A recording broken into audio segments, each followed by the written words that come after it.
Selamat malam, Pak. Terima kasih atas waktu dan kesempatan yang telah diberikan kepada saya. Pertama-tama saya akan memperkenalkan diri. Nama lengkap saya Florida Gatalodan, NIM 2003030012, kelas A, semester 1. Di sini saya akan membahas mengenai tugas 2 pengantar sosiologi. Bab 1, status sosiologi dan sains. Pertama-tama saya akan menjelaskan mengenai pengertian status sosiologi.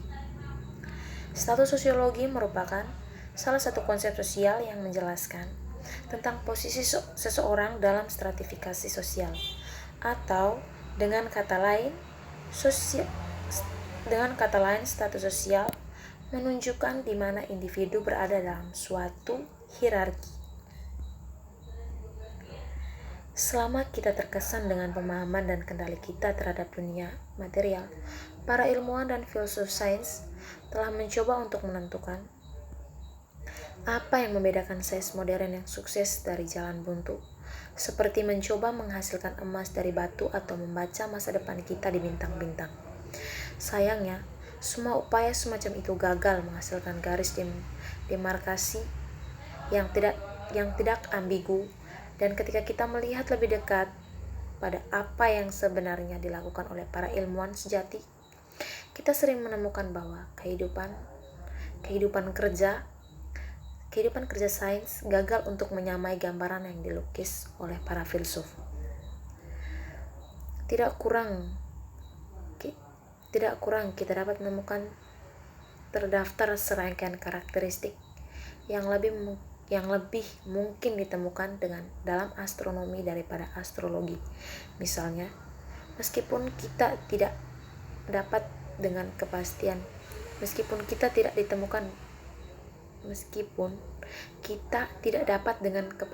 mutlak membagi gagasan tentang dunia material menjadi sains dan sains semu.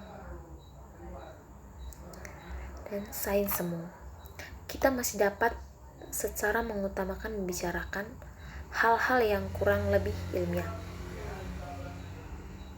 Dalam sains yang buruk, seperti klaim Erich von Däniken bahwa piramida Mesir dibangun dengan mengunjungi para antariksa, teori ini didukung oleh potongan fakta yang diambil di luar konteks. Dalam ilmu pengetahuan yang baik, kunci untuk mengganti suatu penjelasan dengan penjelasan lainnya adalah mengumpulkan sistematis ekstensif datanya yang berhubungan dengan masalah tersebut. Tapi ini belum cukup. Beberapa ide perlu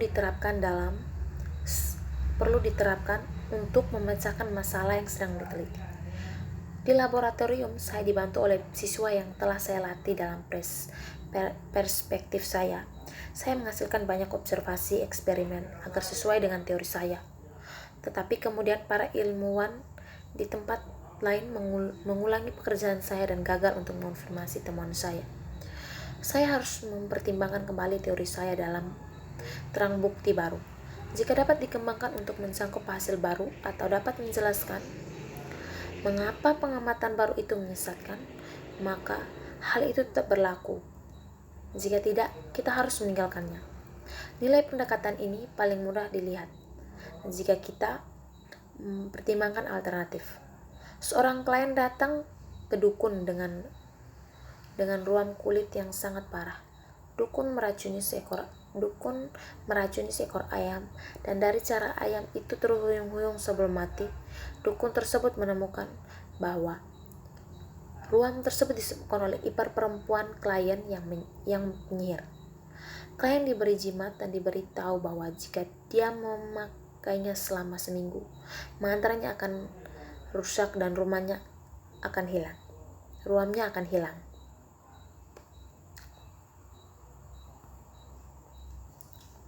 Tetapi tidak berhasil. Sebulan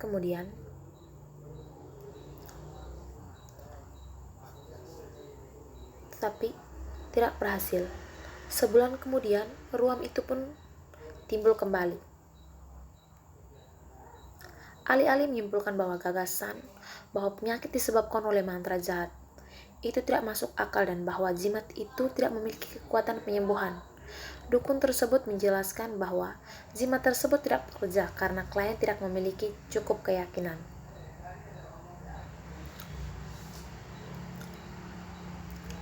Apa yang tampak sebagai kegagalan diubah menjadi dukungan. Dukungan lebih lanjut untuk sistem kepercayaan. Meskipun ilustrasi ini diambil dari pengobatan tradisional Afrika, kita dapat menemukan banyak contoh ilmuwan modern yang sama inventifnya dalam mencoba menyelamatkan teori hewan peliharaan mereka dari sanggahan. Ilmu pengetahuan yang jelas, baik dan disajikan oleh para ilmuwan yang sangat berkomitmen pada usaha ilmiah, secara umum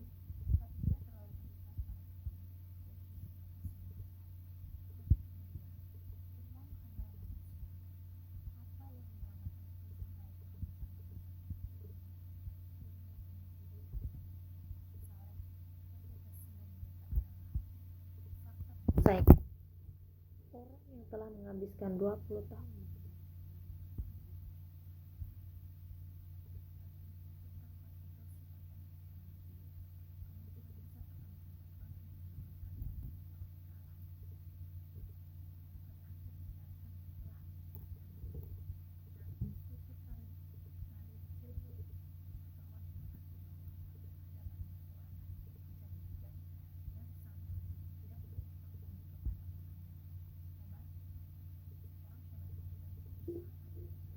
membuktikan bahwa dia